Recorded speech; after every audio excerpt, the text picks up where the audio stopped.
Hello everyone, welcome to the new video by Bada finance, जिसमें आज हम जानेंगे कि रीपेमेंट शेड्यूल क्या होता है और स्टेटमेंट ऑफ अकाउंट क्या होता है। आज इस वीडियो में हम कुछ चीज़ें जानेंगे जिसमें रीपेमेंट शेड्यूल कैसे आइडेंटिफाई करते हैं, वो एग्जैक्टली क्या होता है। फिर रीपेमेंट शेड्यूल में क्या क्या चीज़ें हम देख सकते हैं, हमें उससे क्या क्या पता चलता है वो हम देखेंगे। फिर स्टेटमेंट ऑफ अकाउंट यानी एसओए में हम क्या क्या देख सकते हैं, ट्रांजैक्शंस क्या होते हैं उसमें, फिर बाउंस कैसे चेक करते हैं, हमें उसके अंदर के जो ट्रांजैक्शन है वो कैसे एनालाइज करने हैं, या फिर उसके अंदर के जो ट्रांजैक्शन है उनमें से बाउंसेस कैसे पता लगाने हैं, ये सब आज हम देखेंगे। तो चलिए बढ़ते हैं हमारे पहले टॉपिक पे, दैट इज रीपेमेंट शेड्यूल। तो repayment schedule is basically a schedule या फिर एक पर्टिकुलर प्लान ऑफ रीपेमेंट होता है जिसमें हमें हर एक ईएमआई का एग्जैक्ट मैपिंग दिखता है। फॉर एग्जांपल, अभी कस्टमर ने कभी भी लोन लिया तो उसके पहले ईएमआई से 60th ईएमआई तक, मतलब या फिर लेट से हमारा जो टेनर 60 मंथ्स का है, तो पहले ईएमआई से 60th ईएमआई तक हमें उसका रीपेमेंट का हिस्ट्री पता चलेगा कि वो कितना इंस्टॉलमेंट पे करने वाला है, कौन से डेट पे करने वाला है, उसका प्रिंसिपल अमाउंट कितना है, उसका इंटरेस्ट अमाउंट कितना है उस पर्टिकुलर ईएमआई का, और उसके बाद वो ईएमआई पे करने के बाद जो आउटस्टैंडिंग प्रिंसिपल होता है वो कितना होगा। ये सब चीज़ें हमें मिलती है। रीपेमेंट शेड्यूल से हमें और दो तीन चीज़ें पता चलती है कि टेन्योर कितना है, फिर अमाउंट कितना फाइनेंस हुआ था, फ्रीक्वेंसी दिखेगी। अभी बहुत सारे केसेस में क्या होता है कि स्टेप डाउन ईएमआईज होते हैं, तो वो भी हमें पता चल जाएगा। Step down EMIs basically an EMI जो पहले ज़्यादा ईएमआई होता है, फिर नेक्स्ट ईयर थोड़ा कम, फिर नेक्स्ट ईयर थोड़ा कम। सो एक पर्टिकुलर टाइम पीरियड में जो ईएमआई का अमाउंट है वो कम कम होता जाएगा, जिसे स्टेप डाउन बोलते हैं। सिमिलरली अगर हम किसी भी ईएमआई को कम से ज़्यादा पे जाकर लेके जाते हैं तो उसे स्टेप अप ईएमआई बोलते हैं। सो एसेंशियली रीपेमेंट शेड्यूल से हमें पता चलता है कि एग्जैक्टली कौन से टाइप ऑफ वो ईएमआई उसने लिया है। रीपेमेंट शेड्यूल में हमें लोन अकाउंट नंबर भी मिल जाएगा, कौन सा लोन का टाइप है वो भी दिख जाएगा, लोन कभी चालू हुआ था और कभी ख़त्म होने वाला है वो भी हमें दिख जाएगा। सो एसेंशियली इन्हीं कुछ चीज़ों की वजह से हमें रीपेमेंट शेड्यूल बहुत इंपॉर्टेंट है। अभी बहुत बार हमें रीपेमेंट शेड्यूल की ज़रूरत पड़ती है। ये ज़रूरत हमें कभी पड़ेगी जब किसी बैंक में हमारे पास लोन अकाउंट स्टेटमेंट नहीं है, तो 12 महीने का बैंक स्टेटमेंट और रीपेमेंट शेड्यूल लगा के हम आगे प्रोसेस कर सकते हैं। तो इसके लिए हमें रीपेमेंट शेड्यूल लगता है। कभी कभार रीपेमेंट शेड्यूल इसके लिए लगता है कि उसका एक्चुअल टेनर कितना है, करंट आउटस्टैंडिंग कितना होगा, वो सब जानने के लिए भी हम रीपेमेंट शेड्यूल को यूज़ कर सकते हैं। अभी हम बढ़ते हैं हमारे सेकेंड टॉपिक और मेन टॉपिक पे, वो है स्टेटमेंट ऑफ अकाउंट। अभी statement of account is basically called SOA. हमारा जो एसओए होता है वो कुछ इस तरह होता है। तो लोन अकाउंट स्टेटमेंट या फिर एसओए में हमें बहुत सारी चीज़ें देखने मिलती हैं। पहली चीज़ है कस्टमर का नाम क्या है, उसका एड्रेस, फिर मोबाइल नंबर, उसके बाद कौन से ब्रांच से लोन फाइनेंस हुआ है वो दिखता है। अभी इस केस में हमारा एचडीएफसी का है और ठाणे ब्रांच से हुआ है, तो यहाँ पे ठाणे ब्रांच दिख रहा है। अभी लोन अकाउंट स्टेटमेंट में हमें प्रोडक्ट कौन सा है जो फाइनेंस हुआ प्रोडक्ट है वो भी दिखता है। इस केस में ऑटो लोन था, न्यू कार लोन था, तो ऑटो लोन दिख रहा है।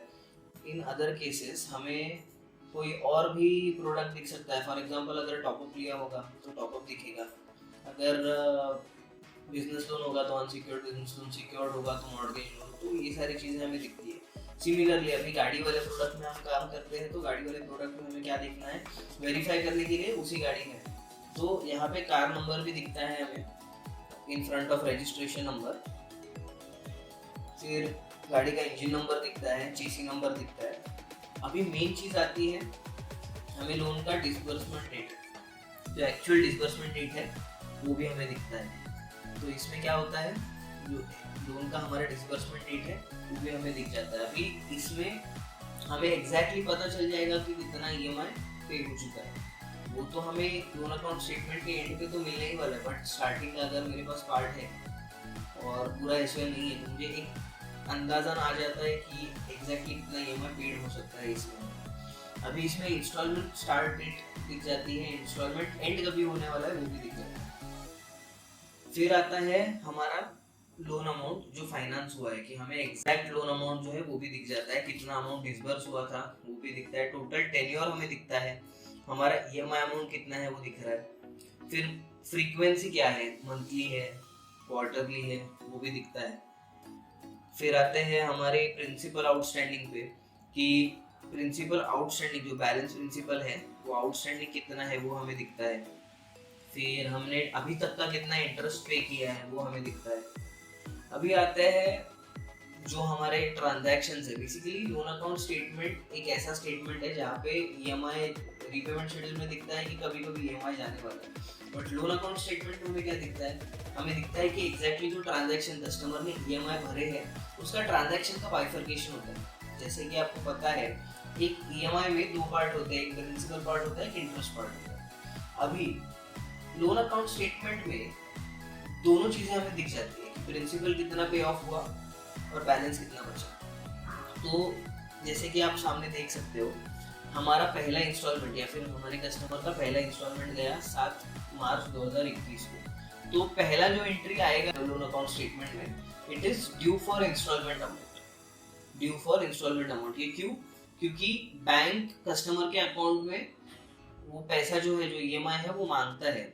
उसके बाद कस्टमर का जो ईसीएस कटता है, उसके बाद पेमेंट रिसीव्ड करके आता है। पेमेंट रिसीव्ड कौन से डेट पे हुआ वो हमें दिख रहा है, करेक्ट। पेमेंट रिसीव्ड कौन से डेट पे हुआ, फिर उसके बाद चेक नंबर, अगर चेक से किया है तो चेक नंबर दिखता है, कितना अमाउंट डेबिट हुआ है वो दिख रहा है। सिमिलरली जैसे कि हम देख सकते हो अभी 7 तारीख का हमारा ईएमआई है और 9 तारीख को उसका पेमेंट रिसीव हुआ है। मतलब क्या हुआ, 2 दिन का डिलेड पेमेंट है। तो जो उसका फर्स्ट ईसीएस था वो बाउंस हुआ, बट यहाँ पे बाउंस क्यों नहीं दिख रहा है? क्योंकि पहले जो 2 ईएमआई होते हैं, पहले 1 या 2 ईएमआई होते हैं वो चेक से जाते हैं। इसकी वजह से हमें जो पेमेंट है वो पेमेंट बाउंस में नहीं दिख रहा है। सिमिलरली अगर हम देखेंगे तो हमारा सेकेंड इंस्टॉलमेंट है, इस सेकेंड इंस्टॉलमेंट में सिमिलरली 7 तारीख को काटा, पेमेंट रिसीव कभी है 7 तारीख को, तो 0 बाउंसेस। ऐसे ही हम पूरा एक एक ट्रांजैक्शन चेक कर सकते हैं। अभी यहाँ पे देखिए, जैसे कि आप देख सकते हो कस्टमर का 15th ईएमआई, कस्टमर का 15th ईएमआई लगा 7 तारीख को, राइट। और उसका पेमेंट कभी रिसीव हुआ 7 तारीख को, बट यहाँ पे देखिए एक इंस्टॉलमेंट बाउंस हो गया, मतलब क्या हुआ, चेक रिटर्न हो गया। तो हमें रीपेमेंट शेड्यूल में दिखता है कि चेक रिटर्न हो गया। तो अभी जो पेमेंट, एक्चुअल पेमेंट रिसीव्ड है वो यहाँ पे है 12 तारीख को। ये क्या हुआ, पेमेंट रिसीव होके वापस बाउंस हो गया, इंस्टॉलमेंट बाउंस, क्योंकि कस्टमर के अकाउंट में पैसे नहीं थे, करेक्ट। तो चेक बाउंस हो गया। चेक बाउंस होने के बाद हमें यहाँ पे वापस एक बार आता है due for cheque bouncing charges और ड्यू फॉर इंस्टॉलमेंट अमाउंट। तो जब भी पेमेंट रिसीव हो जाता है उस डेट का हमें यहाँ पे ट्रांजैक्शन दिख जाता है। तो वैसे ही हम थोड़ा नीचे जाएंगे एचडीएफसी के एसओए में, हमें यहाँ पे टोटल पीडीसी जो क्लियर्ड है उनका लिस्ट मिल जाएगा। फॉर एग्जांपल उसने कौन कौन से ईएमआईज प्रॉपर्ली टाइम पे भरे। इस केस में कस्टमर ने कुछ 26 ईएमआईज प्रॉपर्ली भरे हुए और 2 ईएमआईज बाउंस किए। वो 2 ईएमआईज कब के हैं, एक नवंबर 2022 और एक मई 2022। सो लोन अकाउंट स्टेटमेंट में हमें ये सारी चीजें जानने मिलती है।